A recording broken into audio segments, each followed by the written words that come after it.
you're one layoff away or one bad meeting away from having your income go to zero. That's a really stressful way to live.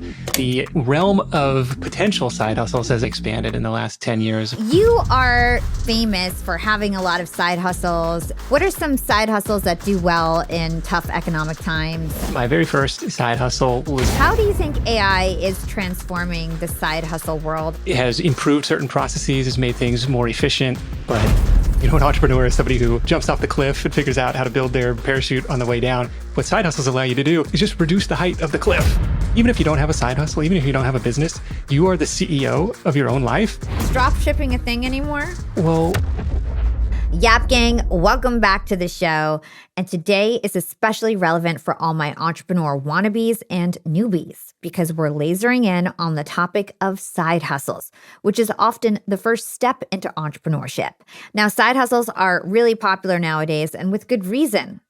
They oftentimes allow you to follow your passion, to make money, diversify your income, gain more security and freedom. Side hustles are amazing. And I started my side hustle, Yap Media, 6 years ago. Now, of course, it's my full-time business and I make millions of dollars a year off Yap Media. But most importantly is that I've gained a sense of freedom. I know that there's no cap and limitation to the amount of money that I can make. And I'm so thankful I made those sacrifices way back when I was working corporate to start this side hustle, the podcast, and my agency later on. I hope this episode inspires some of you to start your own side hustle.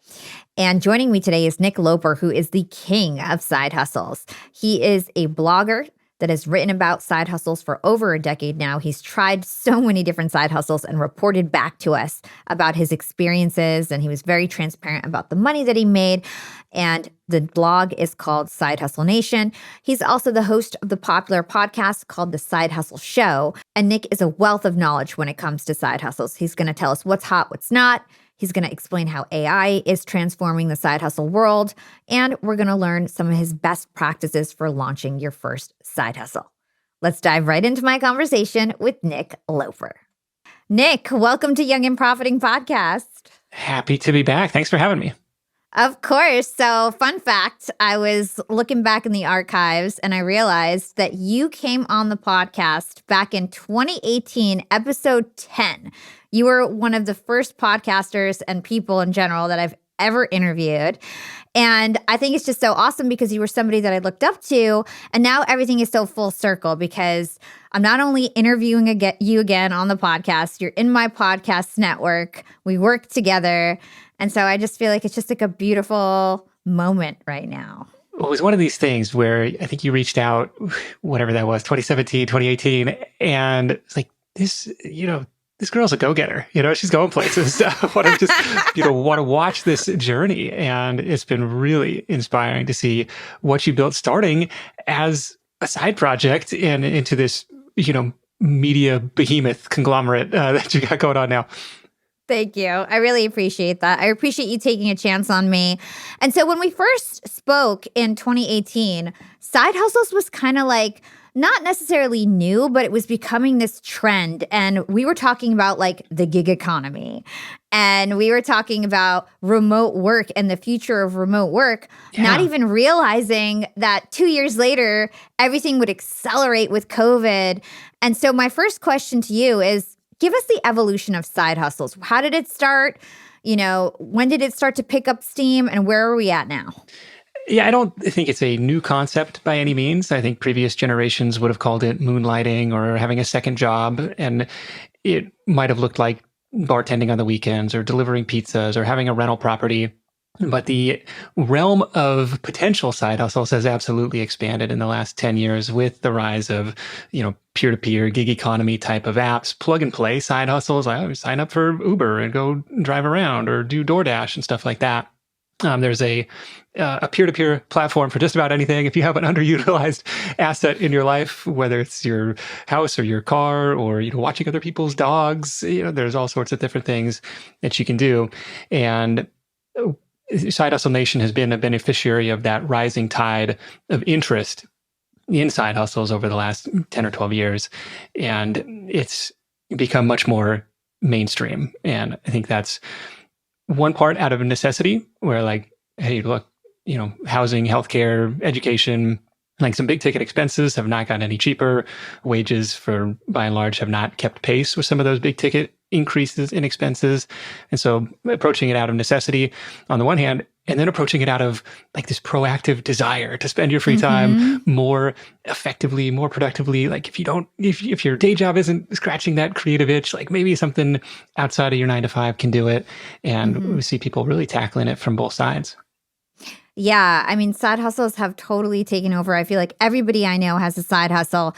So you are kind of like famous for having a lot of side hustles. And I know in the past you used to like break down how much money you make on your side hustles. So talk to us about the side hustles that you did, 6 years ago, 10 years ago versus the ones that you're doing today.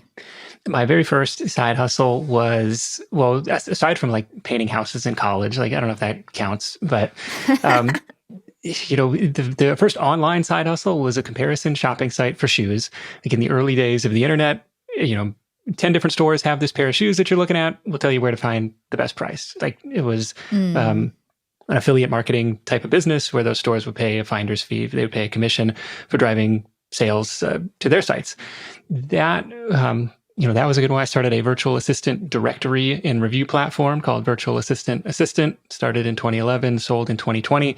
That was really born out of my own experience and anxiety around like working with virtual team members. And like, how do you, like, of all of these different companies, like, which ones are legit? Are they going to steal my idea? How does it work with paying them and taxes, all of these like rookie questions, but then putting the directory and kind of having a front row seat as that industry really grew and expanded over that time too. That was the hypothesis in the early days of Side Hustle Nation, where I'm going to be the guinea pig, I'm going to be the tester, I'm going to try out all these different things and report back on the results. And in the early days, that was like freelance writing, a little bit of freelance book editing, for nonfiction authors. Like started with like a gig on Fiverr, like, hey, I'll proofread your book. And as most books are a lot more than 500 words, it ended up to be some pretty sizable gigs.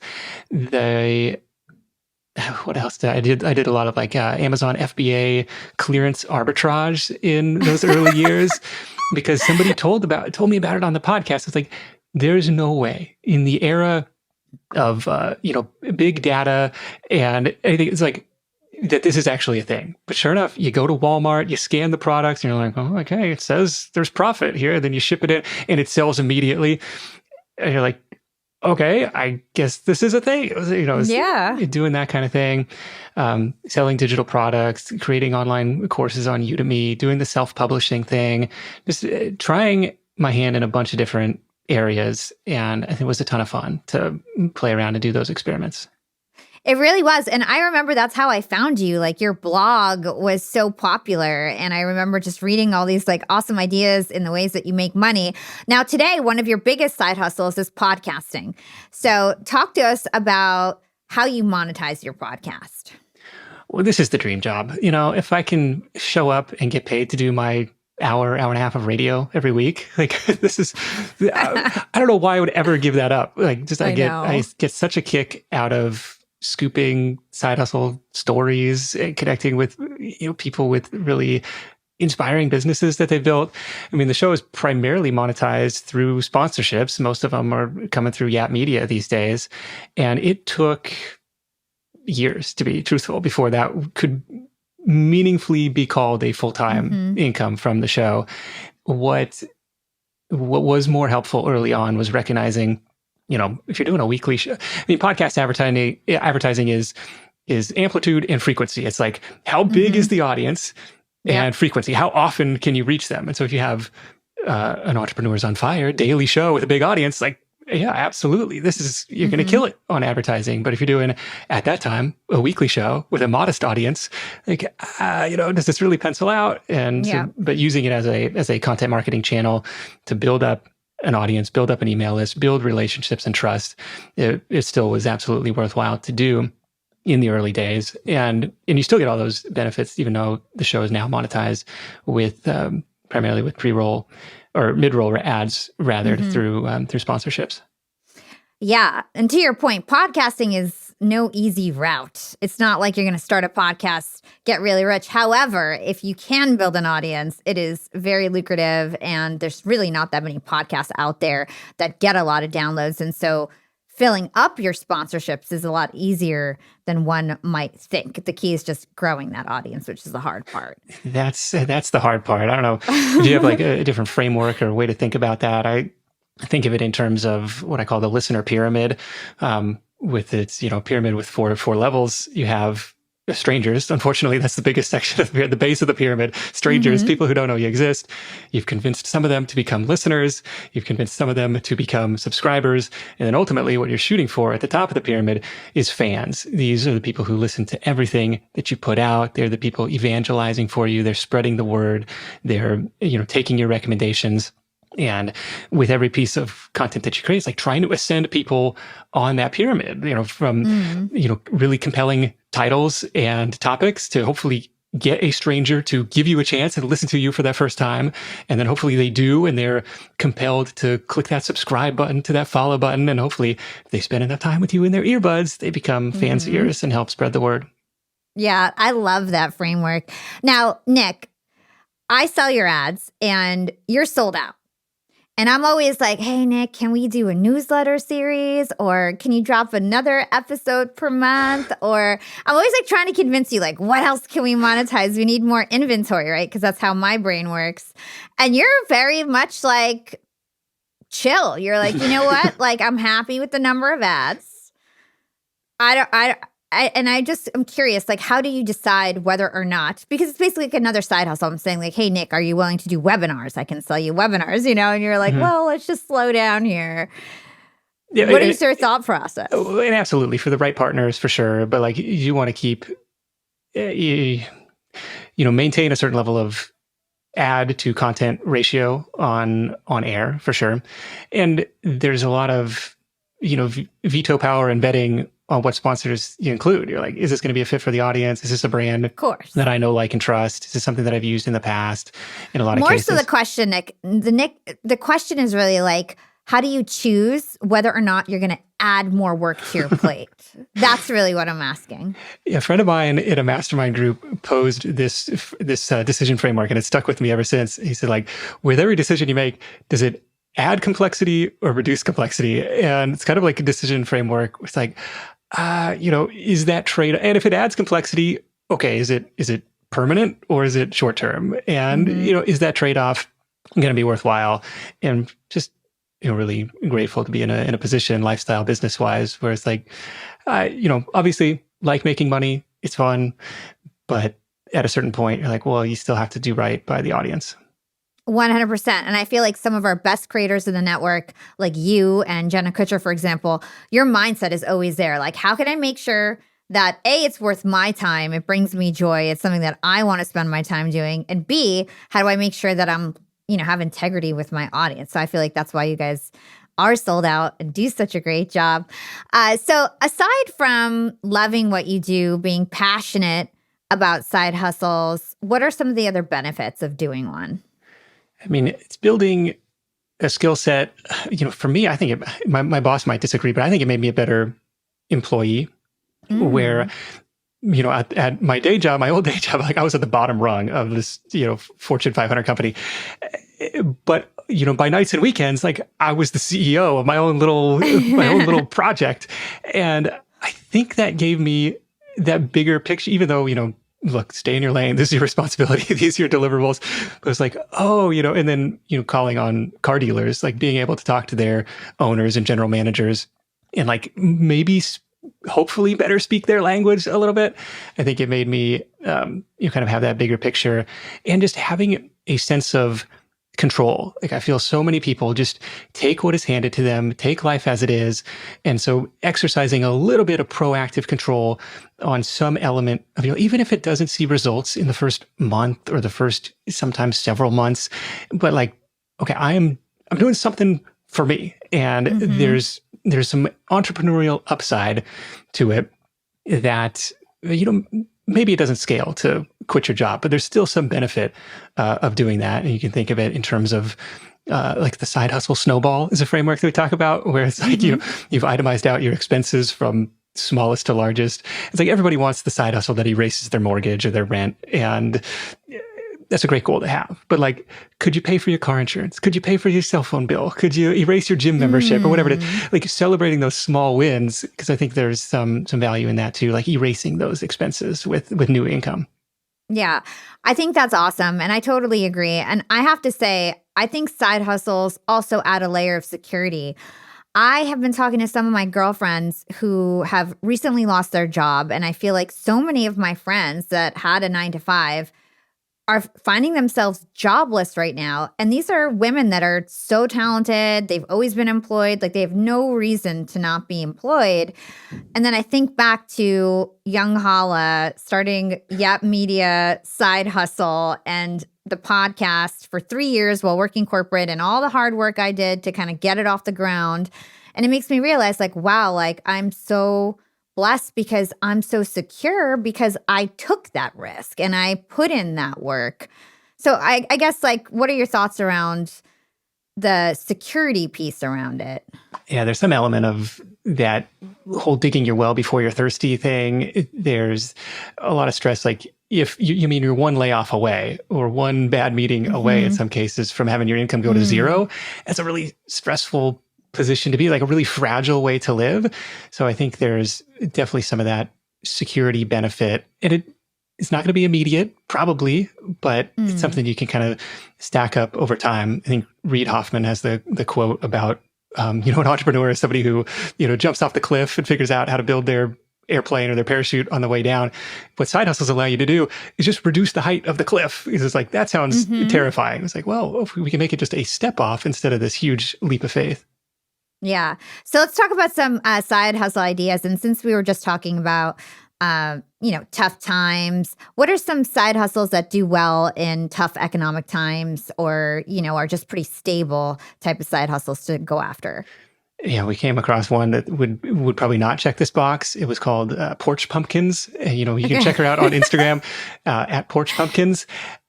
You're selling $1 million a year worth of decorative piling up pumpkins on people's porches for the holidays or for Halloween and Thanksgiving.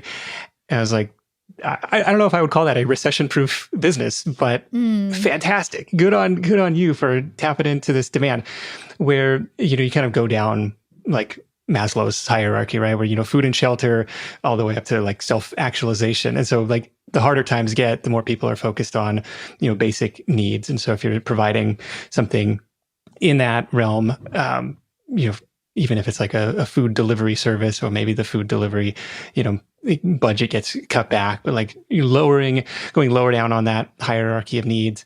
And just, it really comes down to solving people's problems. If I think about what I spend money on in my own day to day, it's like, make this pain go away, right? It's so much easier to sell pain pills than it is to sell vitamins, even if the vitamins, might be better for you long run. But if you can figure out what people's pains and problems are, and especially solving those, for a business customer generally has more money to spend, that's probably where I would play. And everybody knows at least one entrepreneur, and you could start that conversation of like, what's really bothering you these days, or what are the biggest bottlenecks, or what are the biggest pain points? And even if that doesn't, you got nothing to sell right now, but it's just you're trying to probe for potential issues and pain points, and get that conversation going. Yeah, I love what you said in terms of like start with the basic needs. When things are going bad, people still need to eat. People still need, shelter, all those kinds of things. So the pumpkin thing was really a good one because it also lines up with some advice you give around having the shovel for the gold rush. Can you tell us about that tactic when thinking about side hustles? Yeah, so maybe the gold rush here is a Pinterest trend around nice looking porches or holiday decor. She's like, well, shoot, I can get pumpkins by the dozen. I'll pile them up. I'll make them look nice. I don't know if she has a background in interior or exterior design or landscaping or anything, but you're like, I get it. They look nice, but is that something that's people, she booked out $1 million worth of business, sold out by August. And it's like, just, there's a niche for everything. Like those are the ones that always, are super fun to share. It's like, nope, never knew you could make money doing that. What other examples of shovel, like getting the shovel for the gold rush, can you give? So, maybe another example is the world of podcasting, especially during the pandemic. It seemed like everybody and their brother is starting a podcast. And so what shovels could you sell into that gold rush? Maybe it's editing services. Maybe it's the ad broker sales. Maybe it's, the recording platform software. Like if you have more technical development side of things, maybe it's like, on the, hardware side, it's like microphones. But like thinking of what are those trends and gold rushes that you could go and provide some type of service for. I'm trying to think of other, AI might be a good one now. Sure. So it's like, how can you, maybe you're an early adopter, how can you use AI tools to, provide some sort of service to somebody who either doesn't know how to do it, doesn't want to learn, and they can improve some process flow in that way.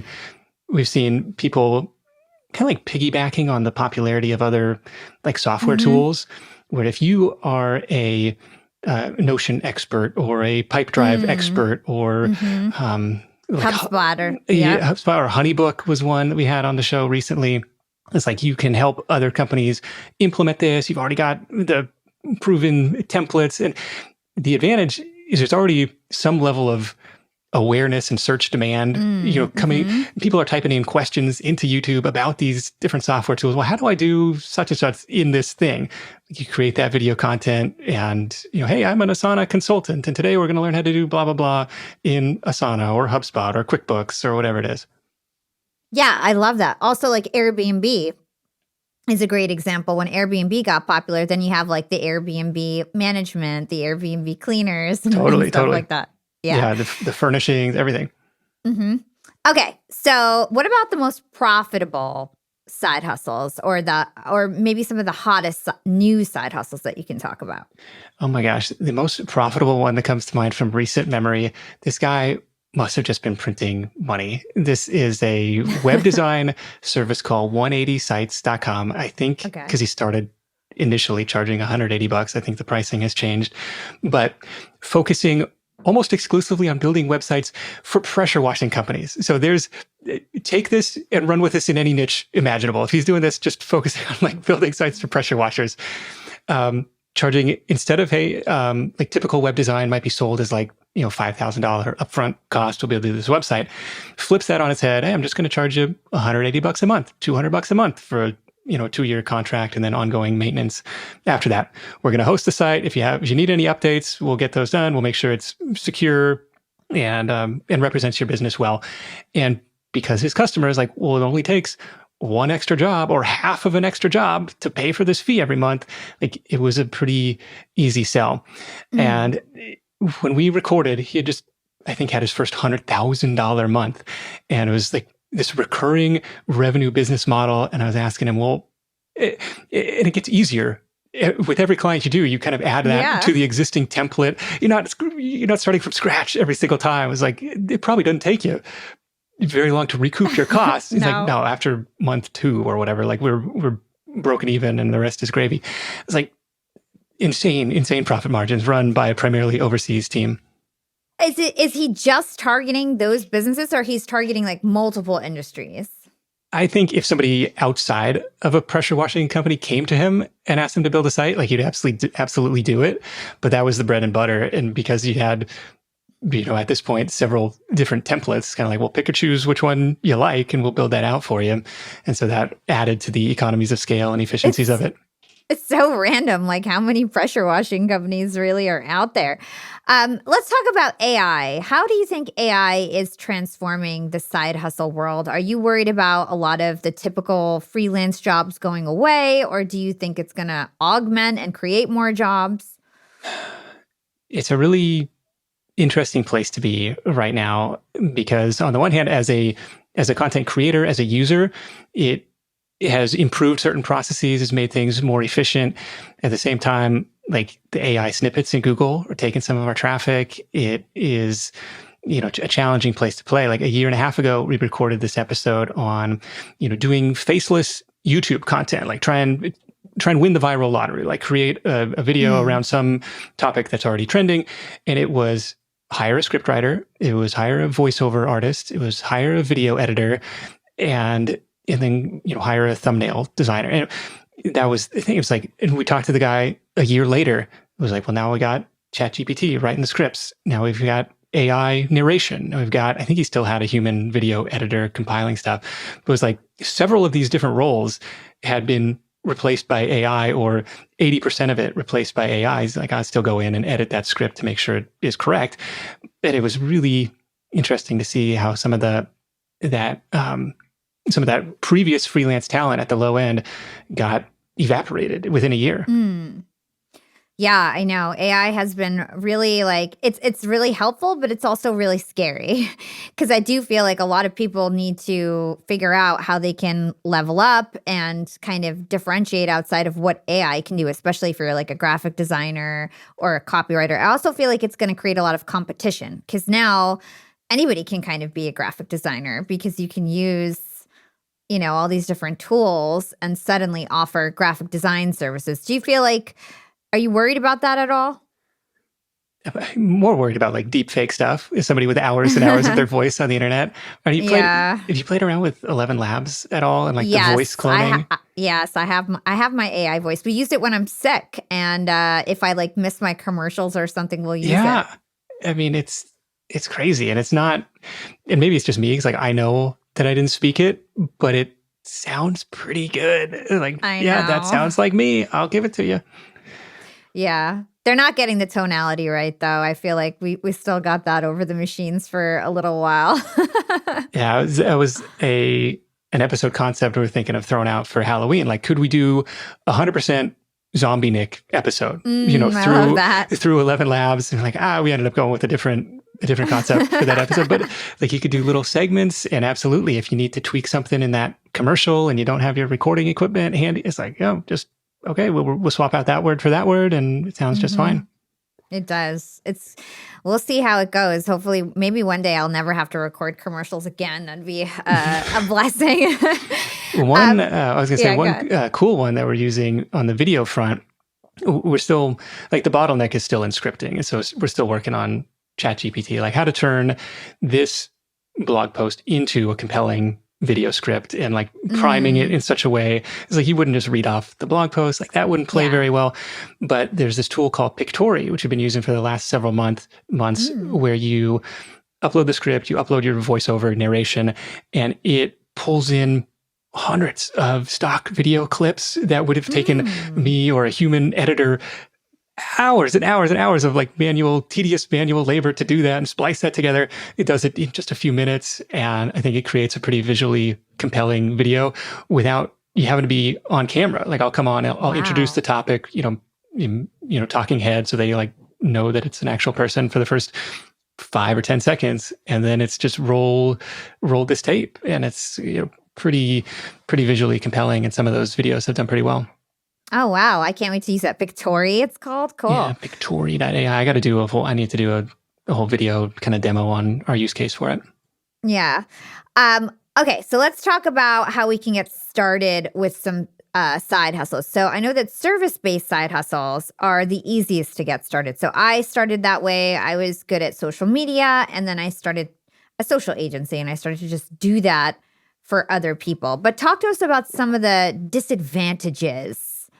I know they're easy, but sometimes easy doesn't necessarily mean better. What are some of the disadvantages of starting a service-based side hustle? I mean, the most common pushback that I get is, well, yeah, but you're still trading time for money. I'm doing that at my day job. Why would I want to do that as a side hustle? So that's the most common pushback that I get. And it's like, well, Nathan Barry has what he calls his ladders of wealth creation. And it starts with trading time for money, like either at a job or as a freelancer, consultant, service provider of some sort. It's like you almost have to start there to build up some entrepreneurial skill set. And he's like, you can skip to the end. Like his top ladder is, products and software and recurring, all the recurring revenue types of, passive income businesses that everybody wants. It's like, you can skip some steps, but you can't skip learning the skills. And so you kind of got to work your way.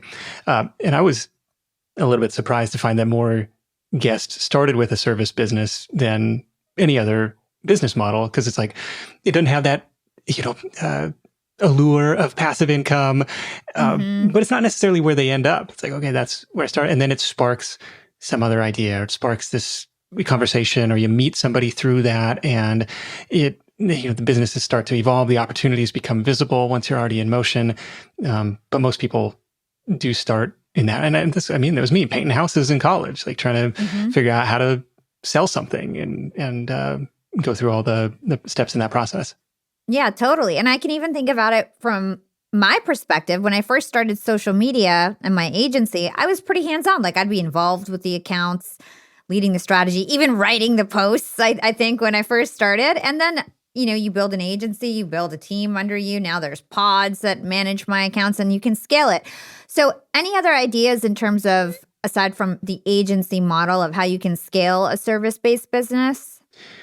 Yeah, obviously you can scale it with team members by having other people do the work. You can scale it by raising rates. You can scale by productizing to a certain extent, where instead of hourly, now it's like, just a fixed monthly cost, and you kind of have a sense of what your deliverables are going to be.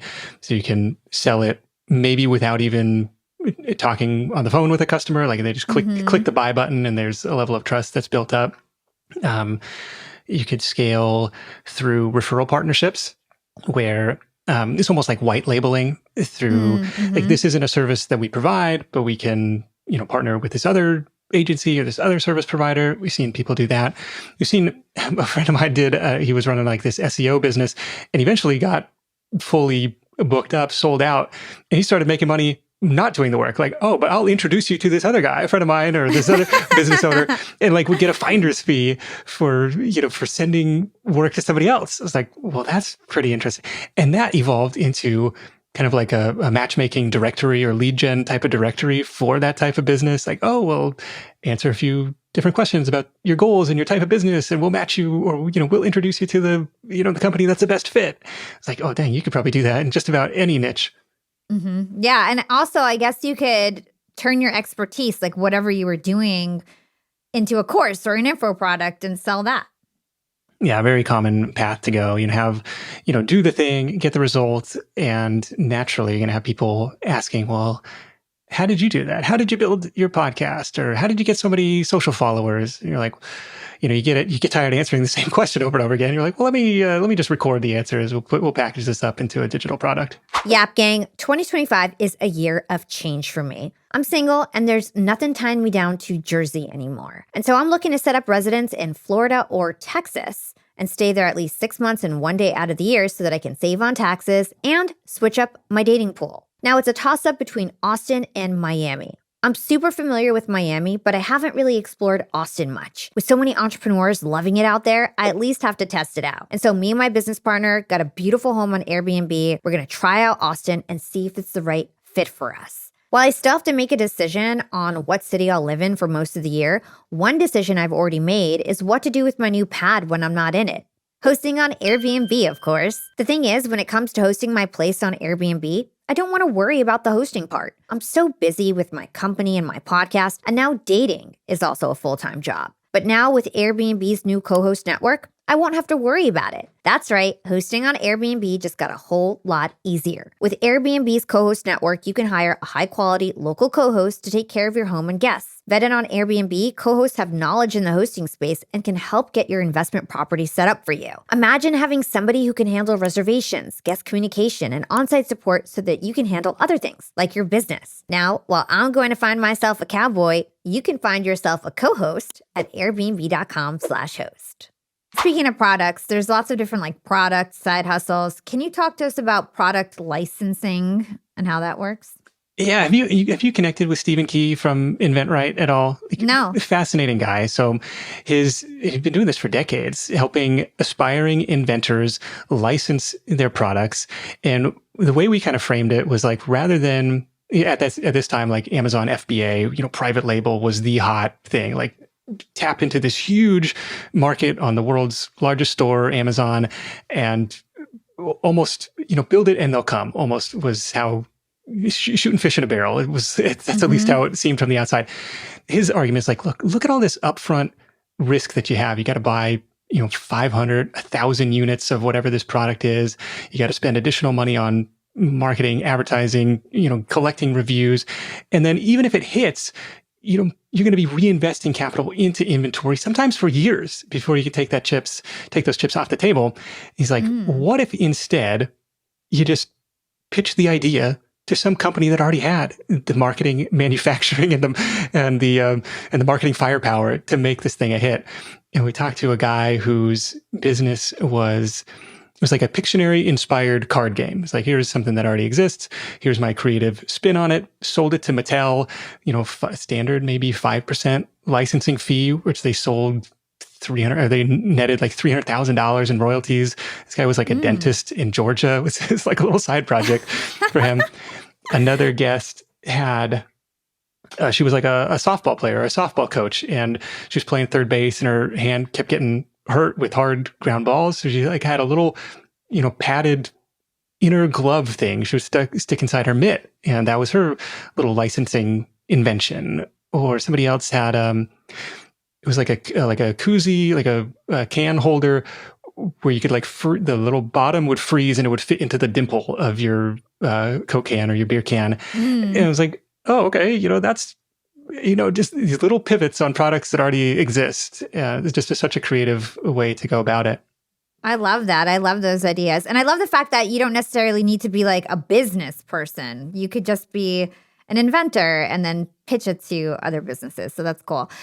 Drop shipping used to be really hot. Is drop shipping a thing anymore?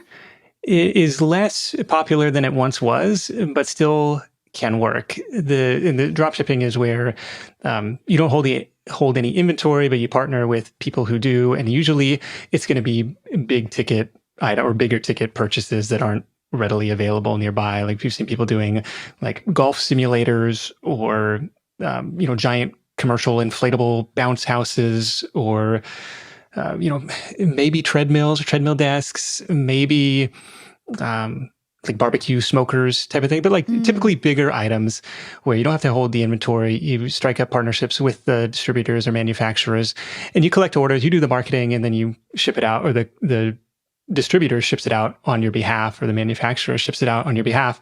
And so the appeal is, well, I don't have to buy this thing until it's sold, right? And then I just make my, maybe 10%, maybe 15%. You might have pretty thin margins, which you got to pay your entire marketing budget out of that. You figure out, how am I going to drive traffic? And then the other downside is I don't really have any control over that customer experience. Like if there's shipping delays, if something breaks, all of a sudden you're a middleman. The customer thought they were doing business with you, but now you're almost powerless. You just have to forward messages or calls like, hey, where's my customer's order? So definitely trade-offs. It could be kind of a competitive place to play. But if you can drive your own traffic and you've got a partner that you really trust, it absolutely can work. And I could imagine nowadays it's so easy to kind of find and compare prices that kind of a game could just be like a race to the bottom price-wise. Yeah, as you think about what's my value add layer, is it going to be customer support? Is it going to be some sort of consultation? Oh, on your golf simulator, you really had, are you an insider in that space? Like, do you know which ones are actually better and help customers drive their decision rather than just, purely competing on price? Okay, let's do something fun. Let's do some scenarios. Okay. Ooh, okay. You ready for this? I'm going to try. You are the side hustler in this case, okay? You're not Nick Loper in these scenarios. You are a side hustler with no experience. Are you ready? Okay. Number 1, you just quit your job. You only have $2,500 to play with, and you want to replace your income as quickly as possible. What do you do? Okay, I'm not me specifically, but you're not me, but you got $2,500 to play with. So you can pay your rent, your whatever. You got like $2,500 and let's say a month. I would go that service route. And if I'm thinking longer term, that agency route where trying to figure out pain points and problems, what can I solve? And if it's me personally, like, okay, I'll go pressure wash people's driveways or something. Like, this is, the machine is going to cost me $300-400, pressure wash somebody's house, $300-400. Like, break even after one job, and that's kind of off to the races. And you could even go sell the job before buying the machine. Hey, can I come back next week and do pressure washing for you? But you got to start with that service, and you don't even need to spend the $2,500 like upfront, like if you pre-book it.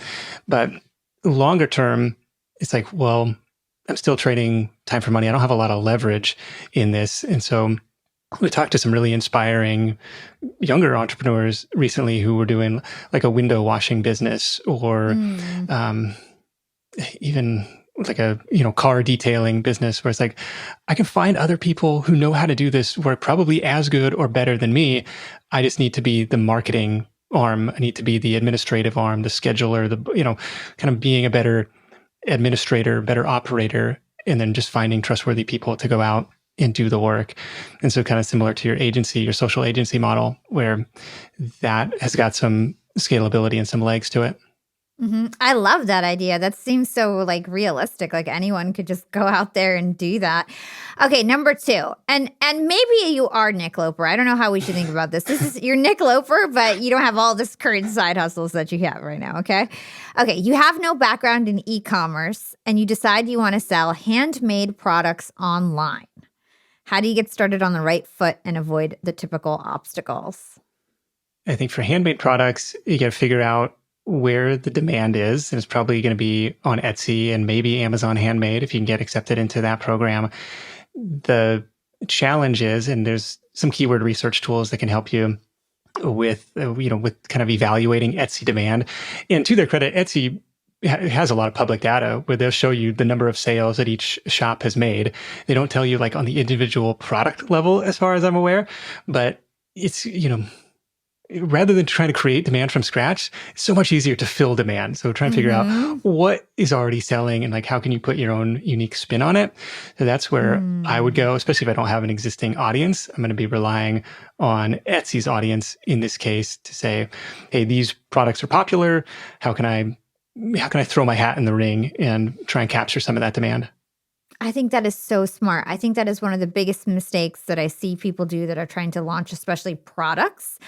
Like I had a friend once who wanted to start a sweatshirt company, and that's just such a hard thing to compete with, right? Like how is your sweatshirt company going to be different from everybody else's? And to your point, if you can find something more niche that people are actually looking for and buying already, and you could just be like the second or the third girl or guy who's offering that one specific thing that everybody wants, you've just got such a better rate of success.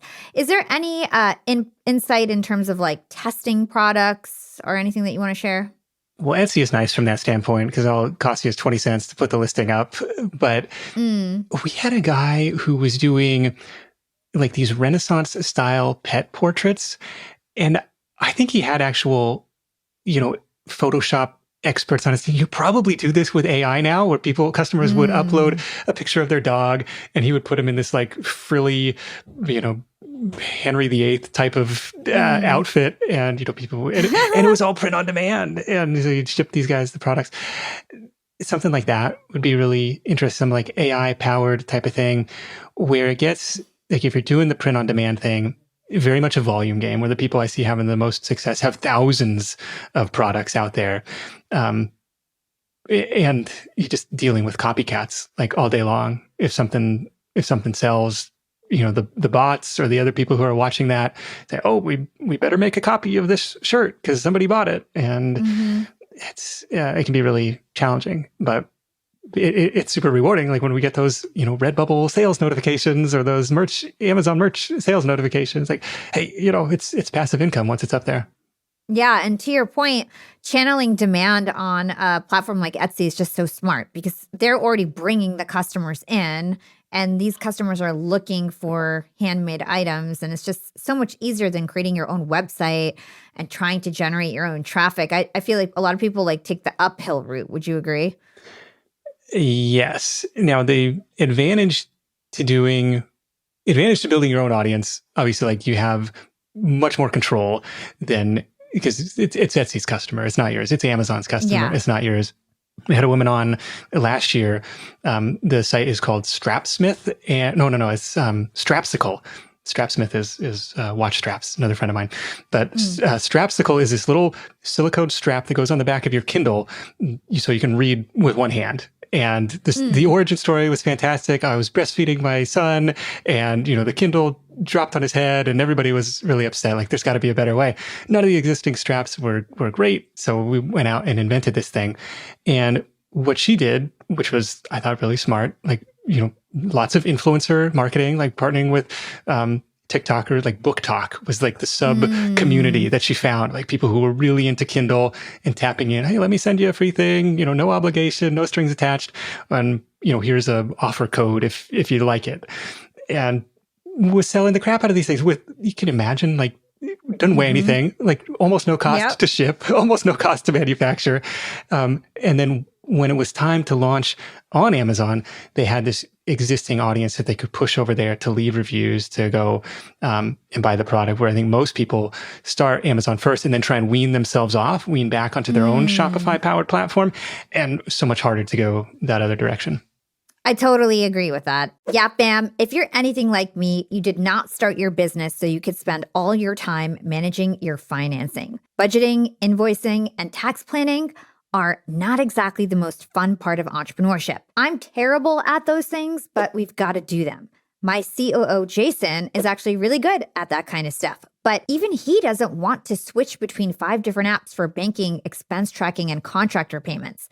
We needed a tool that would save us time and do it all in one place. And we found it with Found. Found is an all-in-one financial tool made for entrepreneurs and solopreneurs. Found handles everything from business banking, bookkeeping, invoicing, vendor payments, and even tax planning. There's no more juggling multiple apps. Found does it all in one place. With smart features like automatic expense tracking, virtual cards for specific budgets, and no hidden fees or minimum balances, Found helps us stay organized and save time. Plus, signing up is easy. There's no credit checks or paperwork. It's time to get your business banking working for you. Try Found for free at found.com/profiting. Stop getting lost in countless finance apps and try Found for free at found.com/profiting. Sign up for Found for free today at found.com/profiting. Found is a financial technology company, not a bank. Banking services are provided by Piermont Bank, member FDIC. Found's core features are free.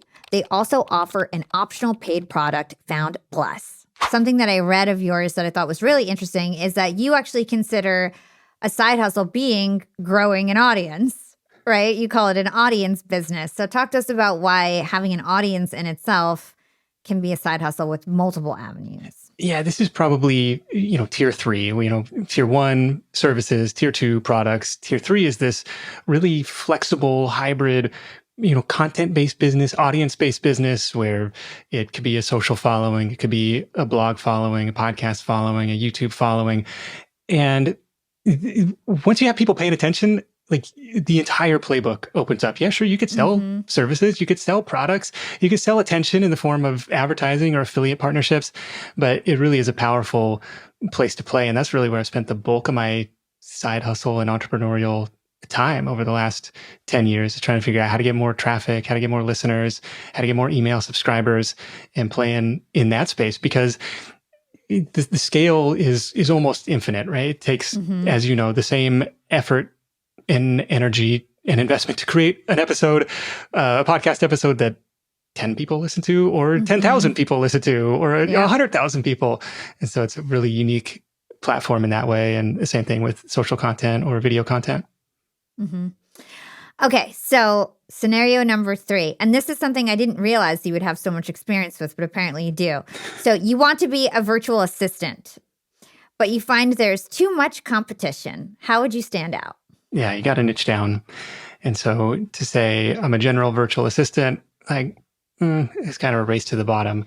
But if you say I am your QuickBooks bookkeeping assistant, like, okay, now I've got a lane that I can play in. Or I am your funnel optimization assistant. I am your community manager. I am your podcast editing provider, like lots of different sub niches. And you can even ask ChatGPT, what are 100 different services I could offer as a virtual assistant? And there's going to be a few on that list where you're like, I know how to do that. And even if you're not like completely, the world's foremost expert on that, I guarantee you will be after you get a couple clients to do the thing.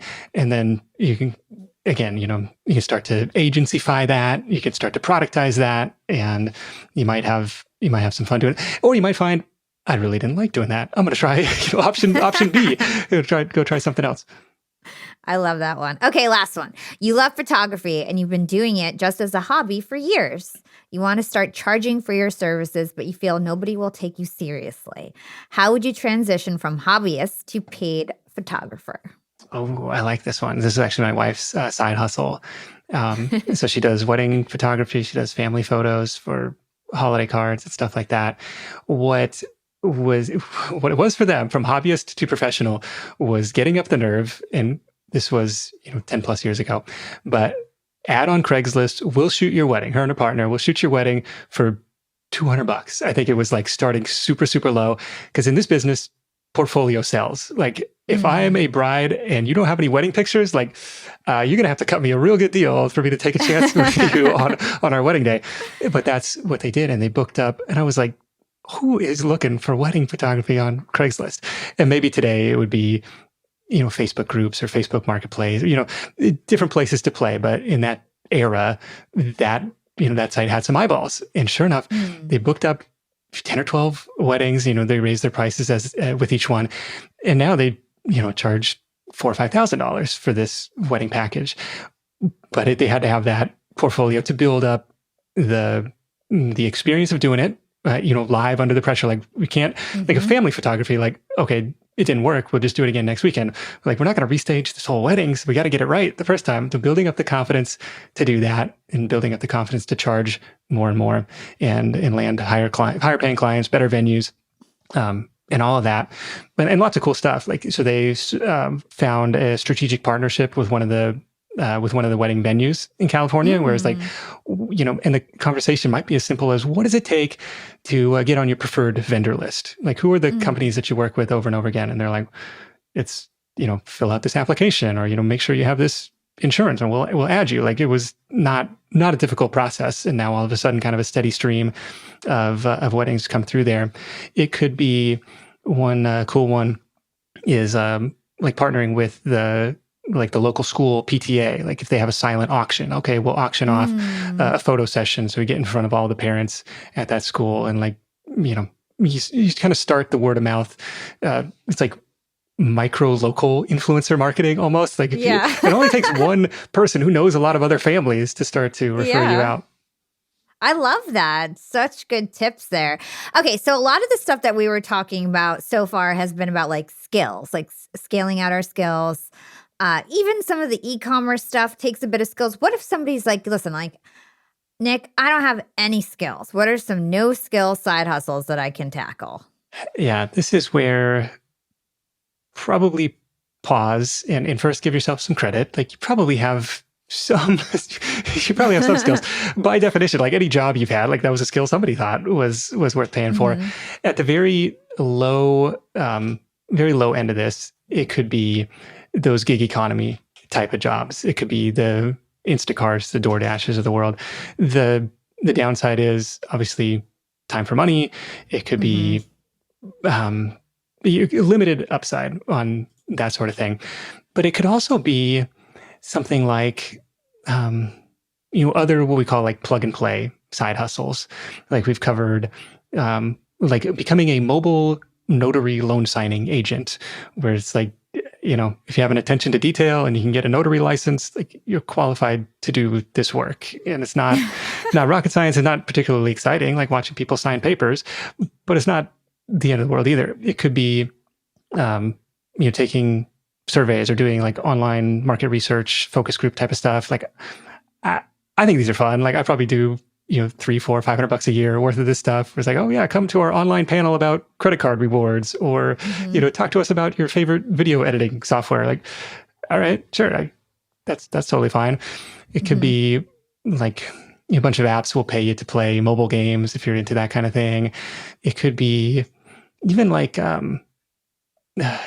another popular one in the past year or two has been this company called ShareTown, which is similar, like plug and play, where ShareTown specializes in product returns for direct to consumer brands that sell like bulky stuff, like furniture, exercise equipment, mattresses. I think they do pizza ovens as well. But like, how all the mattress companies have like 100-night better sleepers free guarantee. And so a certain percentage of people were like, either on night 1 or night 99, they're like, it wasn't for us. We want to return it.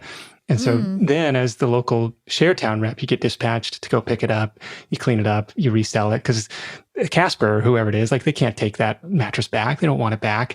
And so this is their way of helping the customer out and I assume recouping a little bit of the cost at the same time. Hey, Yap Fam. Launching my LinkedIn Secrets Masterclass was one of the best decisions that I've ever made for my business. And I didn't have to figure out all the nuts and bolts of creating a website for my course. I needed a lot of different features. I needed a monthly subscription option. I needed chat capabilities in case anybody had questions while they were trying to make their purchase decision. I needed promo code discounts. I needed a laundry list of features to enable what I was envisioning with my course. But here's the thing. All I had to do was literally lift a finger to get it all done. And that's because I used Shopify. Shopify is the easiest way to sell anything, to sell online or in person. It's the home of the #1 checkout on the planet.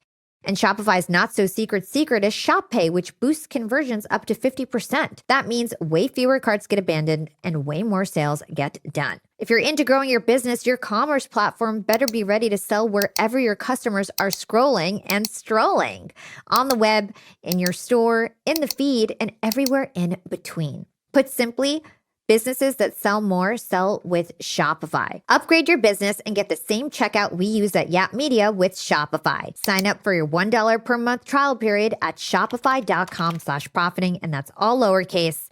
Go to shopify.com/profiting to upgrade your selling today. Shopify.com/profiting. Something else that bubbled up since we last talked was the advancements of all these sites that allow you to do these gig works other than Fiverr. So like there's all these like babysitting sites and like cat sitting sites, dog sitting sites, like just all these random sites for random services. Can you talk to us about some of the popular ones that are out there right now? Yeah, so you mentioned Fiverr, obviously Upwork for the freelance marketplaces, Rover for pet sitting. There's a peer-to-peer site for just about anything. The challenge is to find one that is up and coming and less saturated, or maybe more niche. And so it's kind of like trying to figure out what I would probably Google is the service or skill that you have in mind, plus marketplace or plus platform, and see what comes up, and maybe page 2 of Google, or maybe lower on page 1, and then you can plug that brand name into Google Trends and see like, is it increasing? Is it decreasing? Just to try and catch something that's on the upswing rather than, one that is already just loaded to the gills with service providers. Okay, so my last question to you before we close this out, Nick, is what is your advice for somebody who's tuning in? They're an entrepreneur. Sorry, let me do that again. So my last question to you, Nick, somebody who's tuning in, they work a full-time job. They feel like they don't have a lot of time to start a side hustle, but they want to start working on getting some of that freedom and being less dependent on their job. What is your advice to them to just get started? I love this question because everybody is here at one point, or at some point you find yourself in this exact position. So what you have to remember, and I'm still guilty of this, like I want you to remove the phrase, I didn't have time, from your vocabulary. Instead of I didn't have time, the phrase that you need to get into your head is I prioritized something else. And it's totally fine to prioritize something else, but just like that little mental shift of being honest with yourself, like I prioritized watching Netflix, or I prioritized hanging out with my kids. Like that's all totally fine. But you might find that you're prioritizing some suboptimal things. So that's the first step. Next step is like getting consistent with carving out time, either daily or weekly, to make progress on the thing. Because if you don't block it off in the calendar, it's not going to happen. It could be a half hour first thing in the morning. It could be 15 minutes after the kids go to bed. It could be, Saturday mornings on the weekend. But like do it, and do it consistently, because it's so hard to get that momentum spinning. It's like trying to push that boulder up the hill or maybe down the hill. But once you get it rolling, the momentum can start to compound, and the motivation can start to compound, especially if you start to see some results. And then you really feel the need to keep going at it, but you carve out that time, because otherwise it's like, I've been guilty of having, I'm a to-do list junkie, and sometimes a to-do list will say things like write book. It's like there is never going to be an uninterrupted 8-week block of time to go and write this thing. So instead, it's like trying to break it down into the smallest actionable steps that you might be able to accomplish or might be able to start on in that 15, 30-minute block of time. Like, okay, maybe I can outline chapter 1, or maybe I can, start to, chip away at this daunting project. People talk about, eating an elephant, which is like the weirdest metaphor of all time. But, it's just one bite at a time, one step at a time. Yeah. Such good advice. I love that, Nick. Okay, so I end my show asking 2 questions to all my guests. You can just forget about everything that we just talked about. Answer these questions from your heart. It doesn't have to do with the topic of today's show. What is one actionable thing our young and profiters can do today to become more profitable tomorrow? I don't know. Like, what do people say? Like, is this like just broad? Like, yeah. You could say anything. You could say read a book every day. You could say pick your priorities. You could say. Okay, I've got something. The first thing that comes to mind is actually keeping track of what I call your personal profitability. This is, thinking, even if you don't have a side hustle, even if you don't have a business, like you are the CEO of your own life. And that means you're in charge of, well, how profitable am I as an individual, as a household? And this is simple equation, income minus expenses. And a lot of people have a sense of their salary or how much they're making. But like, have you ever gotten really honest and granular about what are my actual outflows?